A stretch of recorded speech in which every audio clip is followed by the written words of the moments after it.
Hey everyone, this is Peter from the Sampleist, and in this video I'll be giving you a walkthrough of Sitarion by Soundiron. Sitarion is a powerful virtual electric sitar library designed to harmonize tradition and innovation. Sampled by Chikari Nirupama using a sitar built by the luthier Sanjay Riki Ram Sharma. This library fuses the timeless characteristics of the sitar with modern technology and techniques. Sitarion includes Plucks recorded with 6 velocity layers and 12 round robins for every note possible on the sitar, as well as the Chikari and resonant strings. Sitarion also has many ornamental articulations, hammer-ons, meends, which are essentially slides or bends, both up and down, with semitone and whole tone varieties, and Krinthans, which is a special Indian technique combining hammer-on and pull-off. These special articulations have multiple dynamics of varying speeds. All multi-samples include both damped and open variations. The library also comes with over 3,000 live performance phrases spanning 6 different BPMs and 6 roots, using a wide range of keys and scales. The flexible Kontakt GUI gives you access to real-time articulation selection and performance features, key switch and mapping options, an arpeggiator, a phrase sequencer, and a full effects rack, all packed into an intuitive and customizable user interface. The modular effects rack panel has 27 different DSP effect modules, which you can assign in any of 8 available slots in any order that you want. This library is designed for the full retail version of Native Instruments Kontakt 6.2.2 or later. However, the sample directories are unlocked, so you can use them in other Wave-compatible software, sampler and synth formats, anything you want really. In total, there are 18,806 stereo samples, and it takes up about 21.5 gigabytes when installed. Sitarion retails for $99 US. Without further ado, let's jump into some of the sounds.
So that's the basic sitar. Now let's look at a couple of the effects presets.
right, and now we'll take a quick look through some of the phrases.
Alright, so let's come back to the main Sitarion instrument and take a look at the interface that's there in the Kontakt GUI.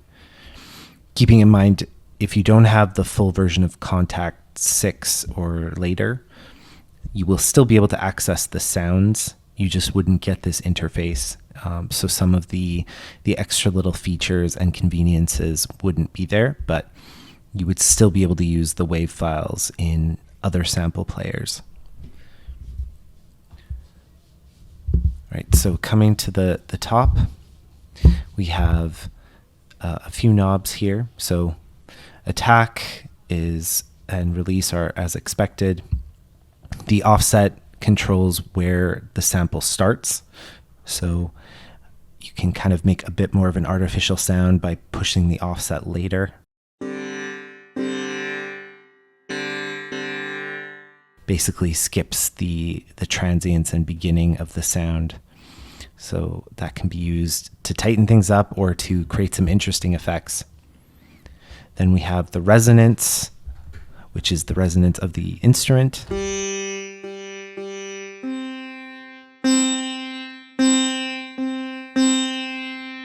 Just gives it a bit more of that twangy resonance on the high end. There's a body knob which controls more of the low end.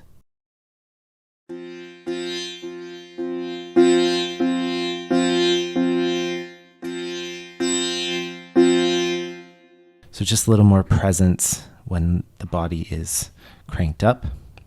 And then there's a knob for the vibrato up here, which can be used subtly for more realism and to the extreme for some interesting effects. There's a volume knob here, which is cool in that you can control the overall instrument volume in the way that it is by default, and have the velocity control the individual notes.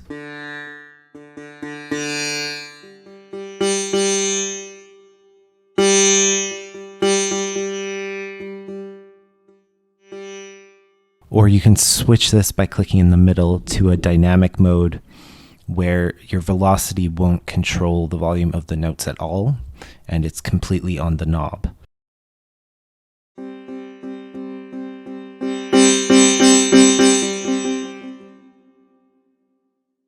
So gives you the option on how you want to play this instrument.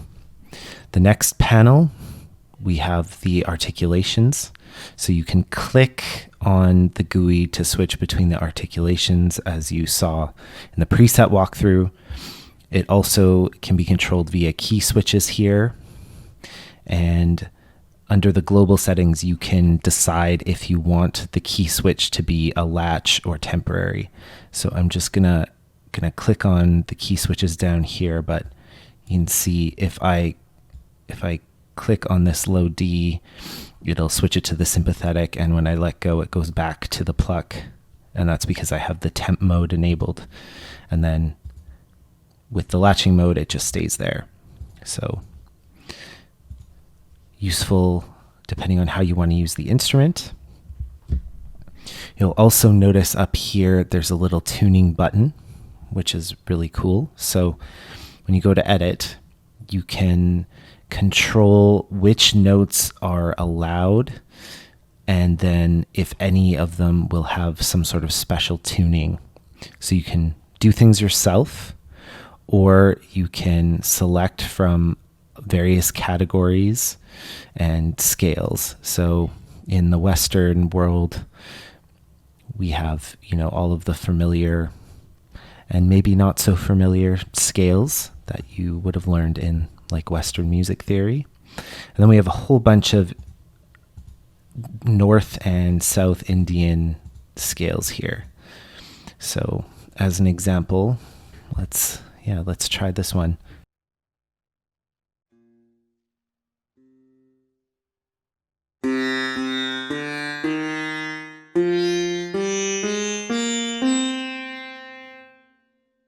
Right, so if you try and play a note that doesn't exist on the scale, it'll kind of snap it to the nearest one. So you can see, for example, this A flat and A, they end up playing the same note, which would be the A flat. So some of these are still kind of using a regular tuning, but some of these will actually have some adjustments to the tuning as well. So let's see if I can find one.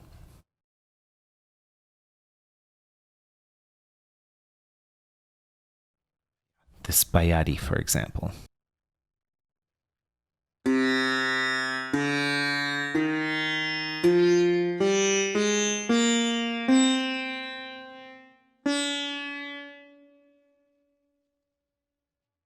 You can also set the root note here, and this root note will impact what plays when you use the chord option at the bottom. So looking at the Kontakt keyboard down here, there is the ability to do some strumming and play the strumming on the sympathetic strings as well. So if I don't need to hop back, I'll stay here. So if I let's play this C0. And now let me switch to a D.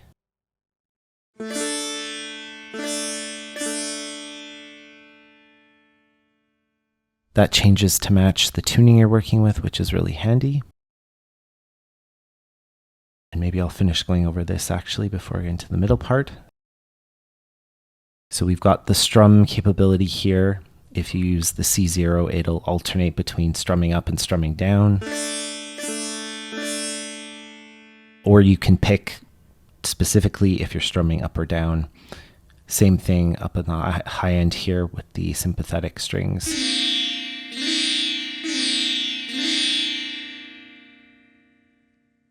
There are some controls just above the keyboard which impact that strumming. So between the Chikari on the lower end of the keyboard and the sympathetic on the higher end, you can control how fast the strum goes.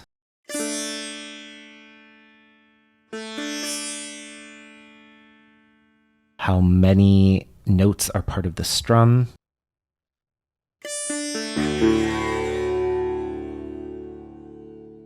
And then the velocity and release of these things individually, right, and whether they're damped.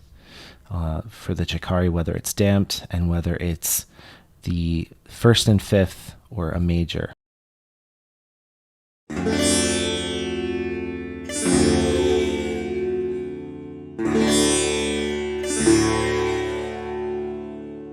And then, yeah, same thing here, open or damped on the sympathetic.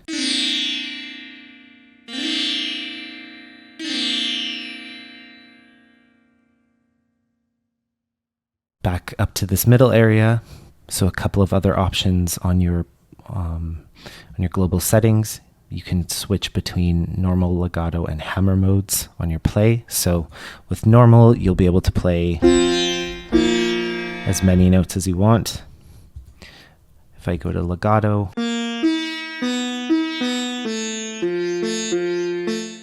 it'll transition me between only one note at a time, and same with the hammer mode. Basically just softens the attack of the transition to make it simulate a hammer-on, but otherwise still only lets you play one at a time and, you know, smoothly transitions from one to another. There's this dual mode, which is kind of fun. So it allows you to simulate having two sitars.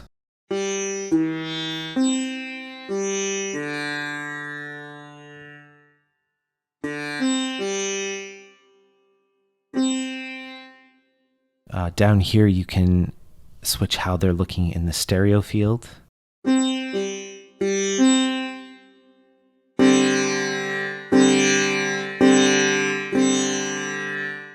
And very, very cool in the interface, the pictures of the sitars will follow.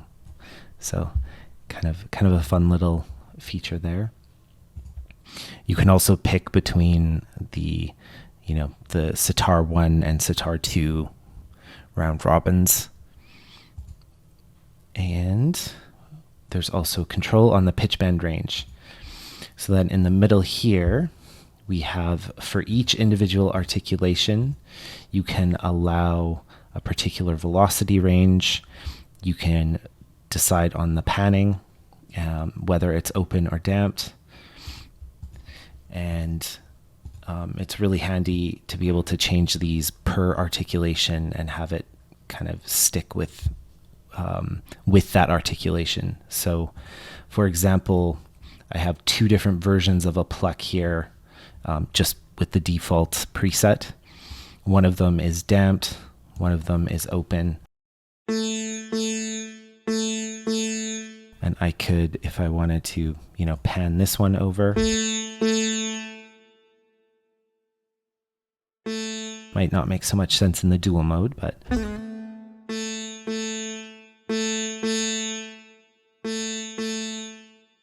really handy that it saves that setting.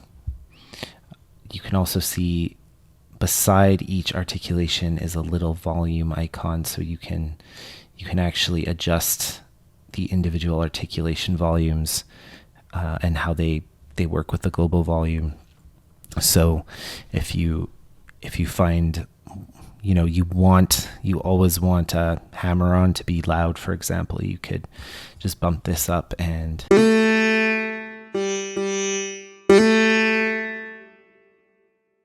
yeah, so really handy to have that option.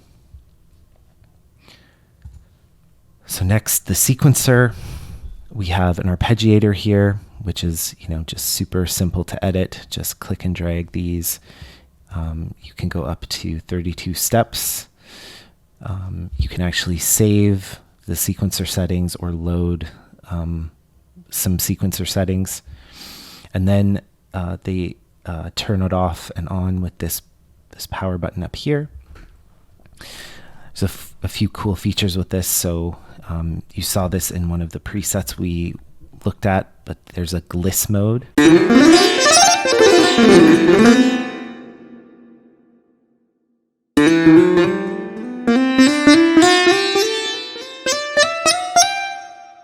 So this will just kind of start at the note you're on and go up and down and up and down. And then, of course, you can switch it to a more traditional arpeggiator here that is locked to a particular rhythm and has a few different options for how the arpeggiation takes place, kind of standard options there. And how many octaves you're going through. In both cases, you have a humanize, so allows it to go off tempo a little bit, and a swing where it's rather than the random off tempo, it's a swing off tempo. Yeah, and I guess the last thing is the curve on the gliss. So let's put this back down and crank the curve up.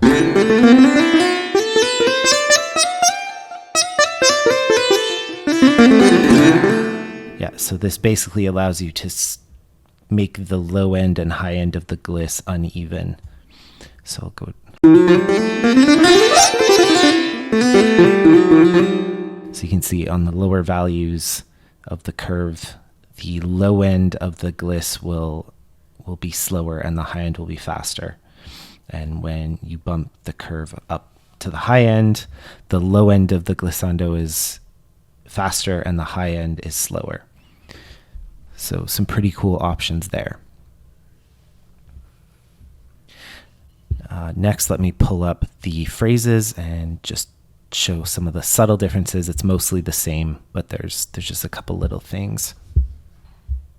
Okay, so for the phrases, we, in addition to some of the the articulation switcher and some of the controls at the top, we have this playback mode setting here. So there's three modes: normal, sync, and variable. So variable, which is the default, allows you to control playback speed using this knob.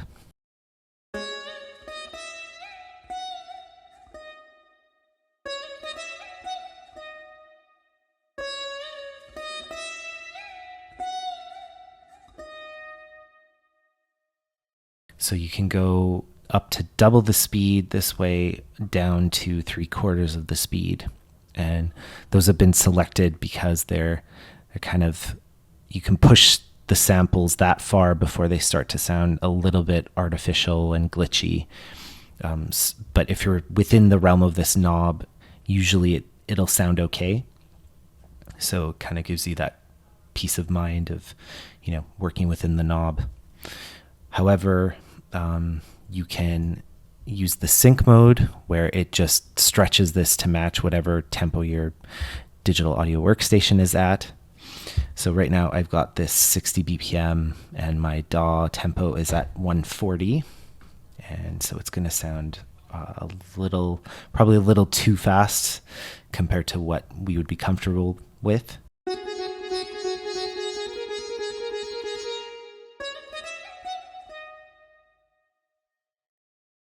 And then the normal, basically it'll play the sample back at the natural sample rate.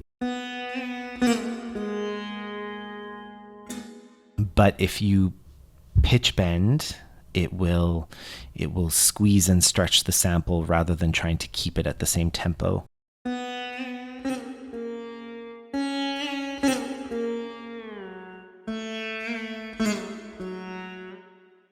So that's maybe a bit subtle. Let's tune this up 3 octaves.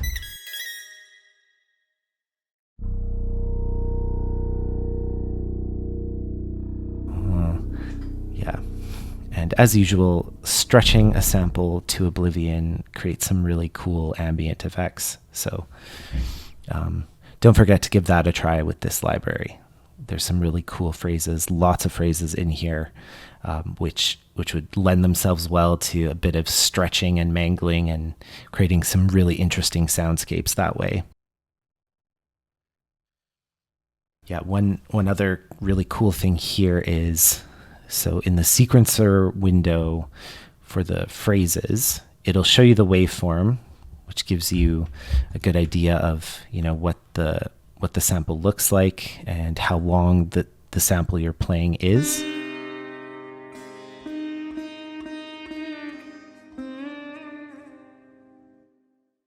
But you can also use this trigger key, which is defined here, to go through a predefined sequence of samples. So if I play this instead,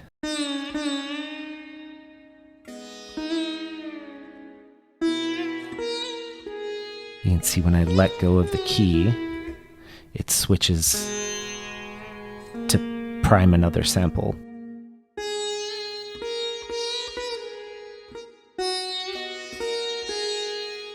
So if you find a sequence of samples that you're particularly fond of, you can choose, how many steps this thing will have. And you can pick, the sample that's assigned to a particular key to show up at a particular point in the sequence, which is cool. And then if we go, let's say, let's bring this back down to the bottom. You can also change these individual sample parameters, so where they start, where they end, and what their pitch is. So if I play with this one, for example, and let's say I like this section a lot more than the first part, I can actually bump this up. And we'll start from here instead. Oh, I guess, sorry, when I'm doing it this way.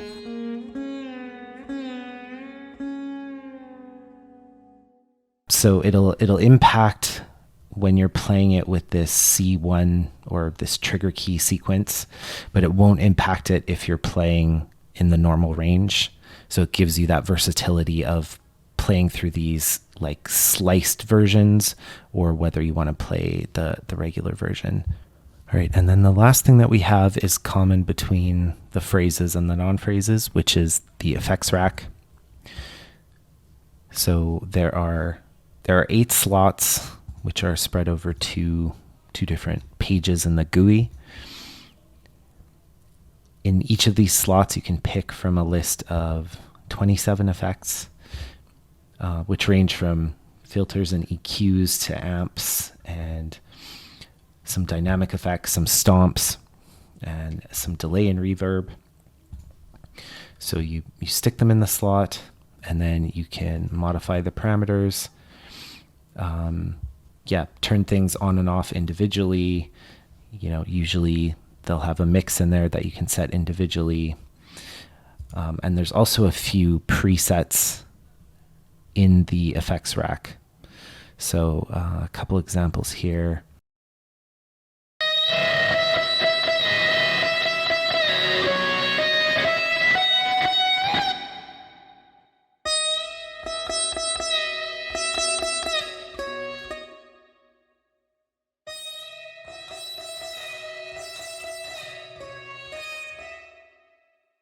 Yeah, and again, those are going to be the same for both the phrases and the main instrument. So, with all of these effects on hand, it gives you quite a bit to play with to make the sitar sound really, really versatile, really different. And speaking of that, let's go listen to a demo for this sitar.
For this demo, I wanted to show off the versatility of the Sitarion as well as the high quality of the samples and phrases.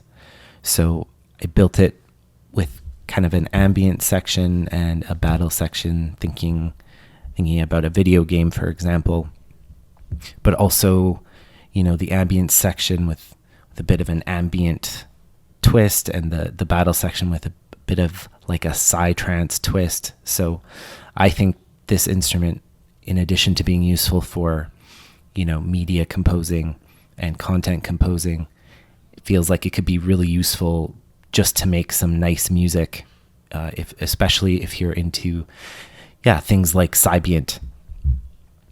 So the beginning of the track, we've got some phrases using this Passagescapes preset that comes in the Kontakt version.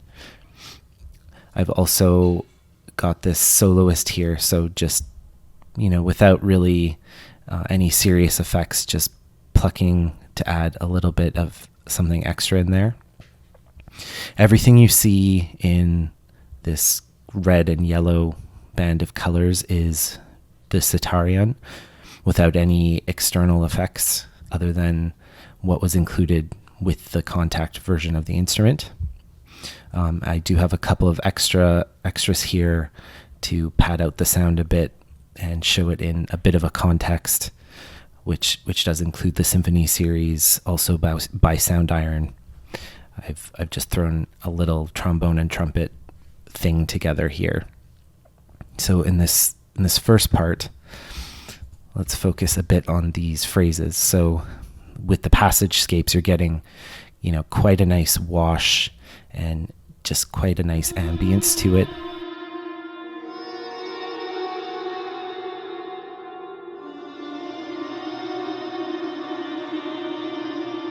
Yeah, it gives the phrases a nice ghostly presence that works really well in the background. And I think you could really go ham on the effects, both internal and external to the instrument, to make this sit really well in an ambient composition. I've also pull this up. I've got the soloist here. I've used some key switches to go between some of the different articulations. So you can see there's this Krinthan to start out, which is that really nice specialized hammer-on pull-off technique. So the two of these together make a really nice combination, I think.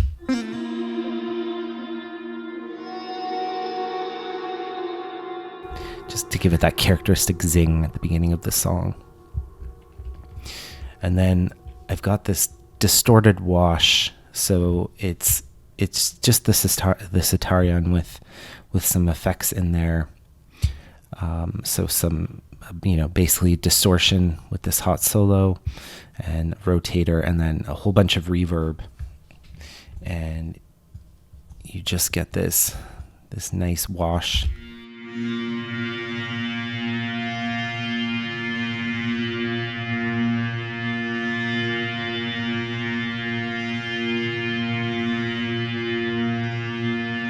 You can see in here I have a pattern that is used multiple times, so there's actually a break in the MIDI signal, but with the reverb in there, it sounds like a just continuous pad in the back. So really, really nice extra layer in there. Yeah. The phrases, so I actually have mapped the effects on this passage scapes into the mod wheel. So I've automated that, and as we get to the end of this section, I pull the effects out, which gives it that really cool effect of, going from this washed out, very ambient sound into, just the phrase naked by itself. Let me just pull this up.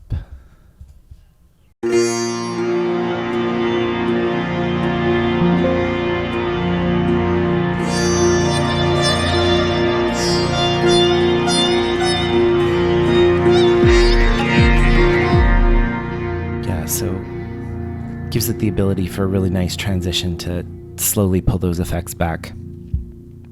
So then into the battle section, I'm still using the same passage scapes, but now the effects are down to 0. And maybe this is a good point to say, in practice, these phrases flow really well into each other.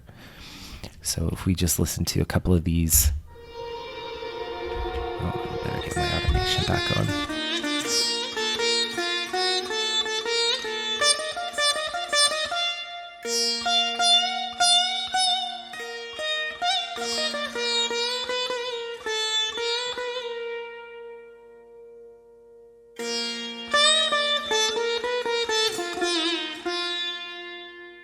Yeah, so the phrases flow really well into each other. They're all kind of fully utilized in these first three MIDI signals. So 2 bars each, and then at the end I've chopped one of them, well, 2 of them, put them beside each other, and in all of those cases I feel like they flow really well together. It makes it really easy to use the phrases in here, in addition to the clear categorization of the different phrases. So yeah, adding a few other things, I've got an ARP and a bass line. So The ARP is actually one of the presets. It's called architecture. Let me just play this by itself for a sec.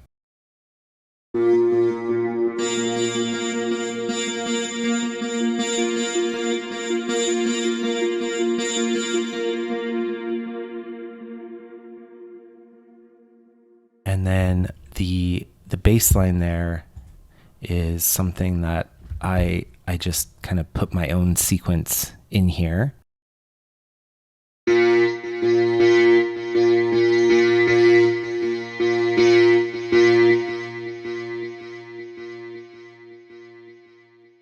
Really easy to just throw in my own bass line with that easy to use sequencer. So if I take the phrases out, we'll just listen to these two things.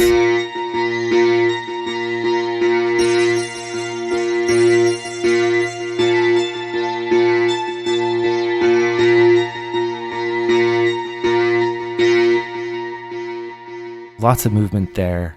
Not a lot for me to do while writing this, but it gives a really good support to the main phrases, and then later the melody that I've put myself. So, really easy to use this as a support instrument, as well as being more like the center of attention. I think it fills both of those roles really well. And then, of course, with the effects, including some of the presets that are given, it's really fun to throw the distortion on here and kind of get that crunch in. So let's pull. So this version of the distortion is not meant to be a wash like in the ambient section. This one is supposed to hit a little bit harder.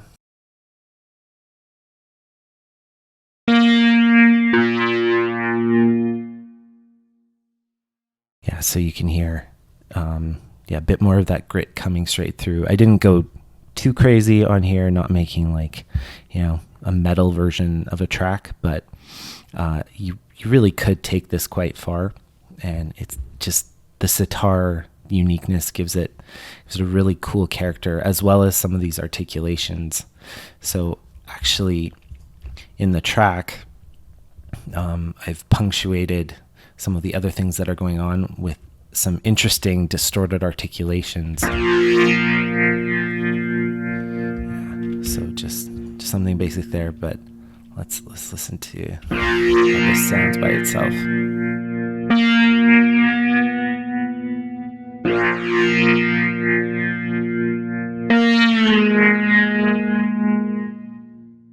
Some of those bends and hammers, they sound really cool with the distortion added. Give it just a little extra flair. So back into this section, kind of everything together.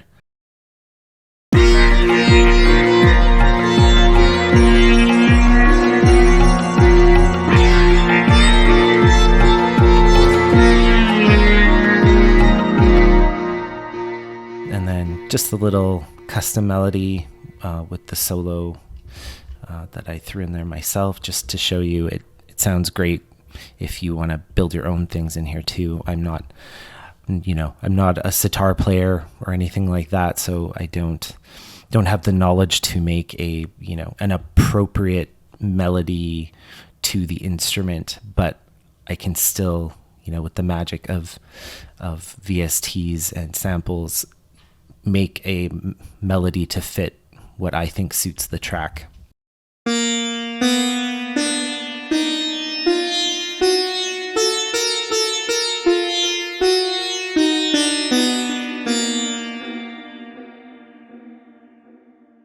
Yeah, this thing sounds great on its own. Like I said, sounds great to be more the center of attention or to be in more of a supporting role.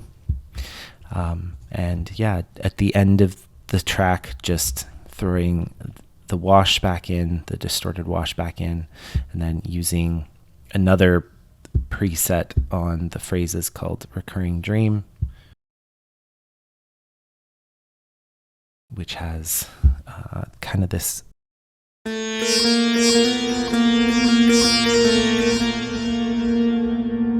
got this pre-verse reverb on it to give it a bit more of an ethereal effect.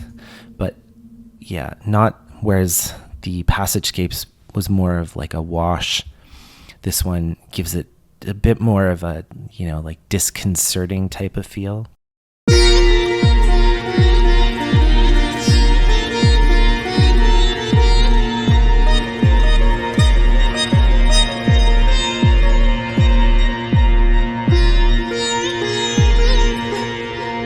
And again, phrases flow really well into each other. One last thing I'll say. So in the walkthrough, I showed that you can change the tuning here, and when composing a track, it made it really easy to sit in something consistent.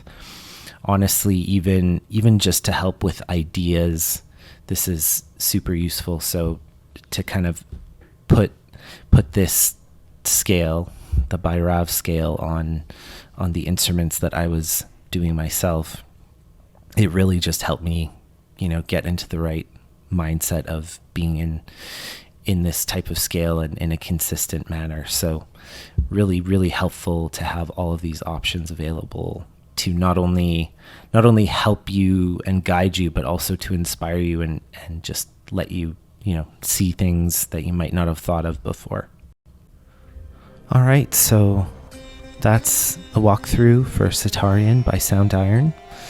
I really like this instrument. I think in terms of a sitar, I personally feel like I really don't need anything else.